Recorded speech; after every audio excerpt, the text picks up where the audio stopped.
também vou falar sobre um torneio Rio-São Paulo, um torneio, não propriamente sobre o torneio, eu até vou falar um pouquinho sobre ele, mas vou falar sobre um duelo com o nosso nobre São Paulo, né? Um duelo que aconteceu em 1940. Essa partida, ela fazia parte de um torneio Rio-São Paulo também. Eu vou falar rapidamente sobre essa questão desse Rio-São Paulo de 40. E por que eu escolhi esse jogo em específico?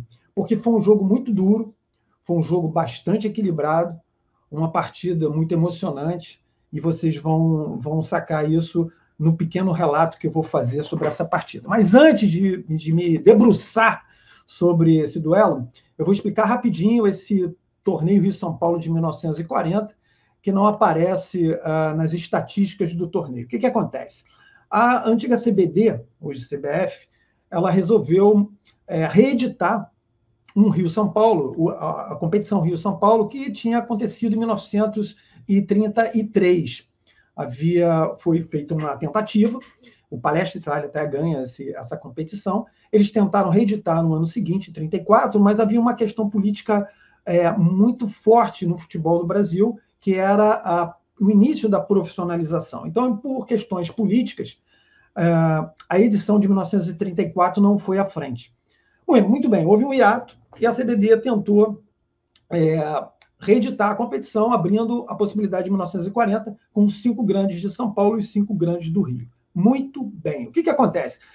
Essa competição rolaria durante os campeonatos estaduais, ou seja, seria a primeira vez que os 5 grandes de São Paulo e Rio jogariam simultaneamente 2 competições. Aí deu um rolo danado, eu vou explicar rápido o que aconteceu antes de entrar no jogo propriamente com o nosso nobre tricolor do Morumbi. O que acontece? Você precisava ter elenco para isso. E ninguém estava acostumado a jogar 2 competições simultâneas. E havia as viagens e tal. O São Paulo até abre, o São Paulo, detalhe, o São Paulo tinha sido campeão do torneio início de São Paulo e liderava o Campeonato Paulista.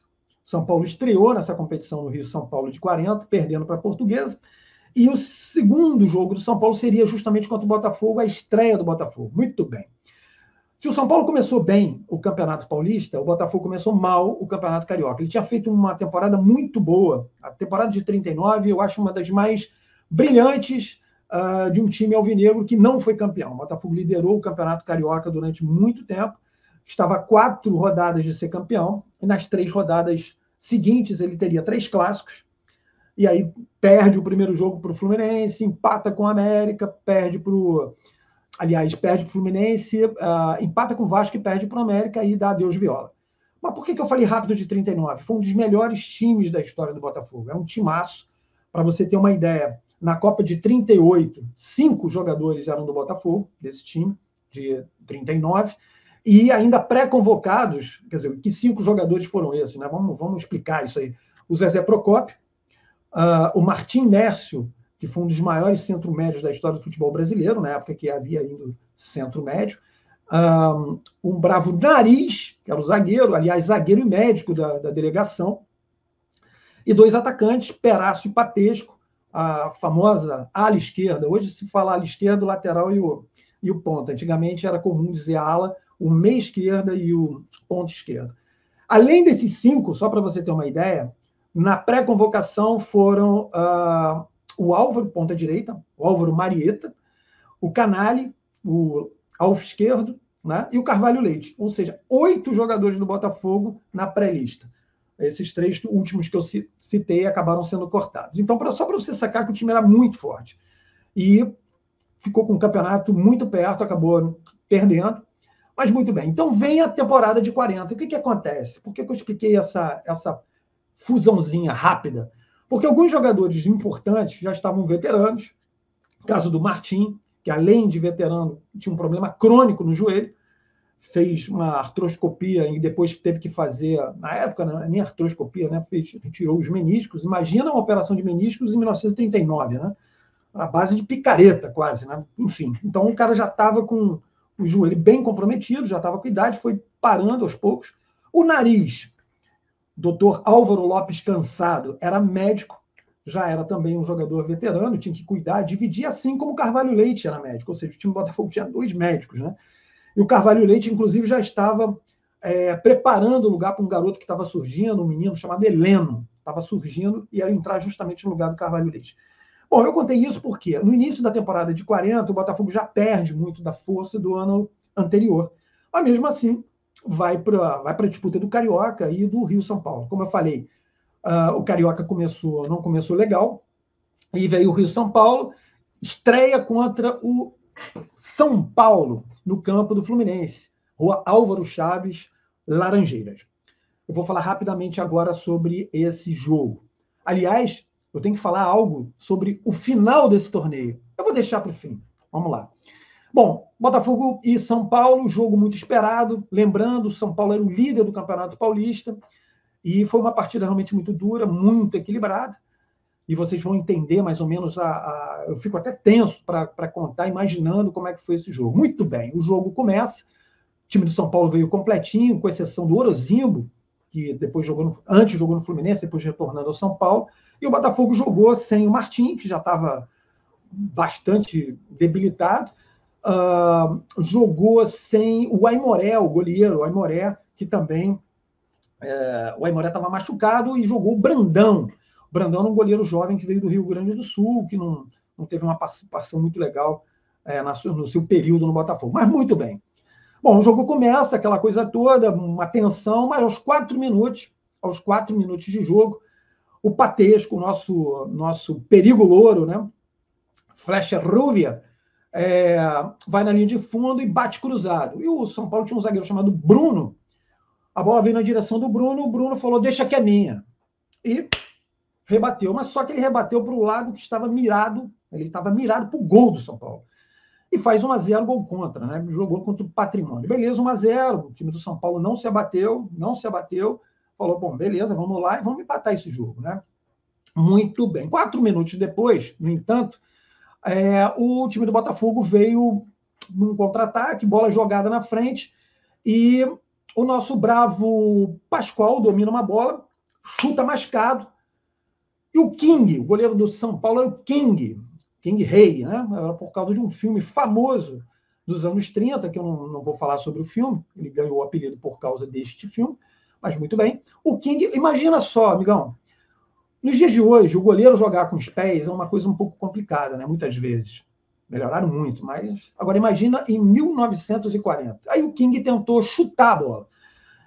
Bom, ele furou, e a bola foi pererecando, e 2-0 para o Botafogo. Mas isso, início de jogo, dava para o São Paulo reagir muito bem. Isso aconteceu aos 9 minutos, 2-0, tudo bem. Jogo ainda duro, jogo complicado.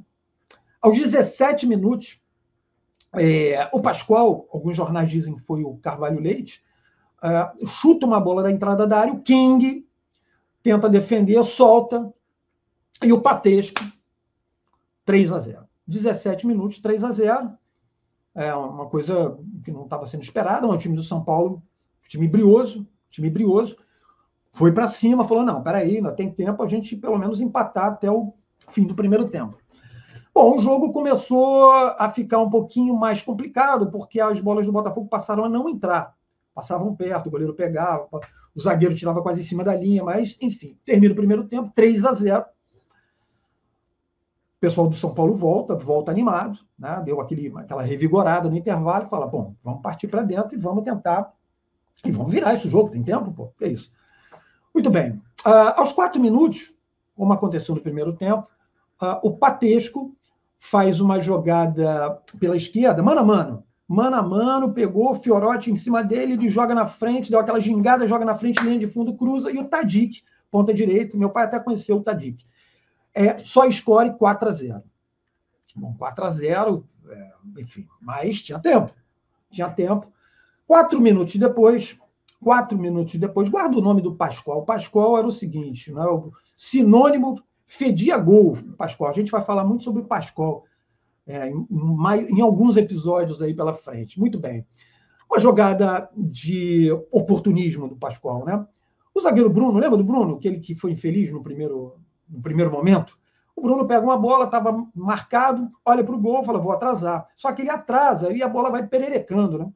O King, na dúvida, vou, não vou. O Pascoal falou, bom, você não vai, vou eu. Pascoal chega na frente e só desvia 5-0.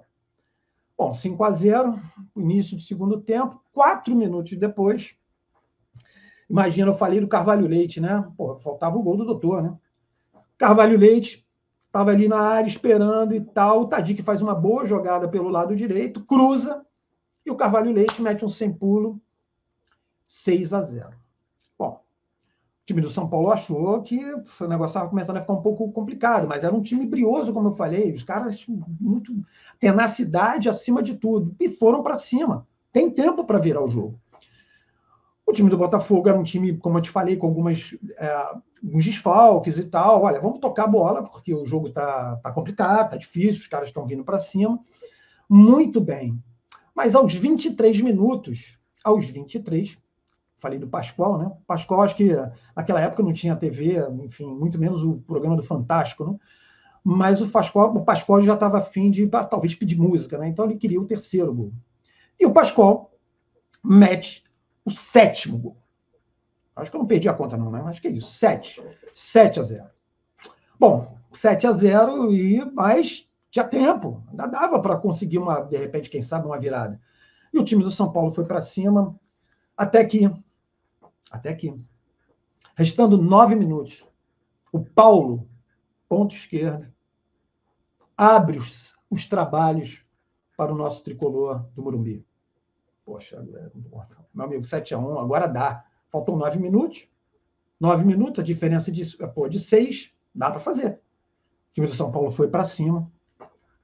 Mas aí, restando 3 minutos, o Nelson Giuliani, que entrou no lugar do Carvalho Leite, era um bom meia esquerda, jogava com meia direita também.